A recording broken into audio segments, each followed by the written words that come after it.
नवरात्रि का पर्व साल में 2 बार आता है, जिनके बीच लगभग 6 महीने का अंतर होता है। यह त्योहार हिंदू धर्म में अत्यंत महत्वपूर्ण माना जाता है और माँ दुर्गा को समर्पित होता है। इस दौरान पूरे 9 दिन तक माँ जगदम्बा की आराधना की जाती है। इस वर्ष भी गुरुवार 3 अक्टूबर 2024 से नवरात्रि की शुरुआत हो रही है। ऐसे में कई सवाल हमारे मन में उठते हैं, तो आइए जानते हैं घट स्थापना का मुहूर्त, साथ ही विधि के नियम और भी जानेंगे कई सारी बातें पंडित जी से। इस बार नवरात्रि कितने दिन का हो रहा है? नवरात्रि 9 दिन की है। जैसे कि ऐसा कई बार होता है ना कि किसी तिथि का क्षय भी होता है। हाँ। तो इस बार कुछ है ऐसा? बिल्कुल, अष्टमी नवमी भी एक दिन पड़ रही है, वो 11 तारीख को ही मनाई जाएगी। अष्टमी 10वीं को मनाई 10 तारीख को मनाई जाएगी और नवमी 11 तारीख को मनाई जाएगी।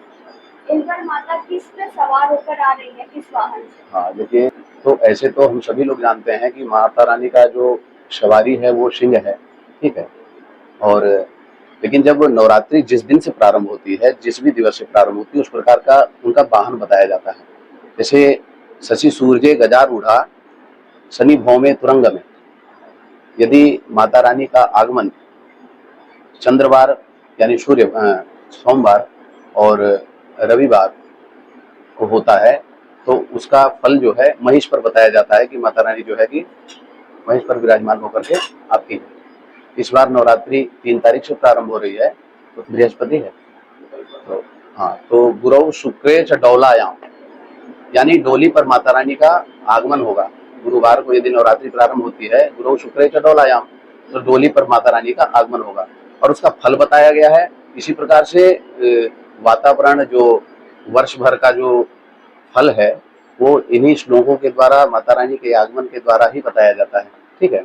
तो गुरु शुक्रे च डौलायाम, यदि माता रानी डोली पर सवार होकर के आती है तो बताया जाता है डौलायाम मरणम ध्रुवम। उस प्रकार से देश में रक्तपात और जनजातियों में आपस में व्यक्तिगत व्यवहार आपस में उन लोग का ठीक नहीं रहेगा और युद्ध इत्यादि होंगे। मतलब ये फल ठीक नहीं है, ऐसा बताया गया है।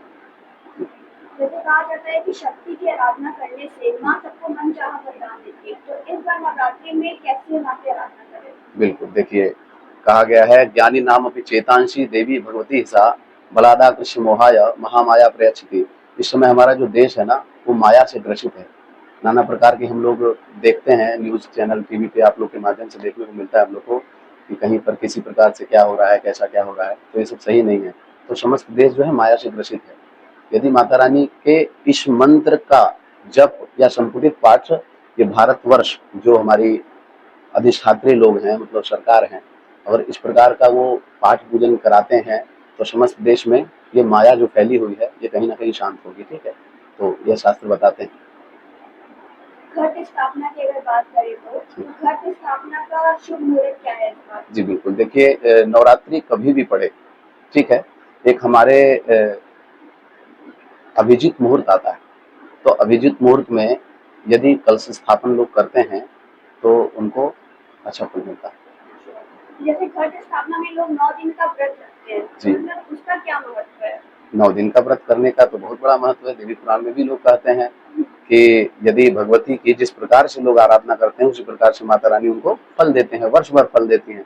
तो सभी व्यक्तियों को जिनसे हो सकता है इस गृहस्थ जीवन में वो कलश स्थापन करके माता रानी का व्रत कर सकते हैं, पूजन कर सकते हैं। और भगवती मातृ स्वरूपा हैं और कहा जाता है कुपुत्रो जायेत क्वचिदपि कुमाता न भवति। पुत्र कुपुत्र हो जाए लेकिन माता रानी कभी जो है अपने भक्तों के प्रति, अपने बच्चों के प्रति कभी वो। तो इस बार आप हमारी बजाने में के दर्शकों को नवरात्रि को लेकर कुछ संदेश देना चाहेंगे? जी बिल्कुल, मैं संदेश देना चाहूंगा। माता रानी का ये जो मंदिर है आदि अनादि काल से बताते हैं कि गोस्वामी जी ने भी यहाँ की पूजा की है, माता रानी की सेवा की है। और यहाँ भगवती के जो 3 स्वरूपों का वर्णन है, समस्त लोग जानते हैं कि माता रानी का यहाँ 3 स्वरूप जो है कि परिवर्तन होता है। तो प्रातः काल यदि आप लोग आते हैं तो माँ सरस्वती का स्वरूप होता है और मध्य में माँ लक्ष्मी का और रात्रि में माँ विकरालिका का स्वरूप का दर्शन होता है, सभी लोग जानते हैं। और हम लोग सभी सौभाग्यशाली हैं कि माता रानी का सेवा का हम लोग को अवसर प्राप्त हो रहा है।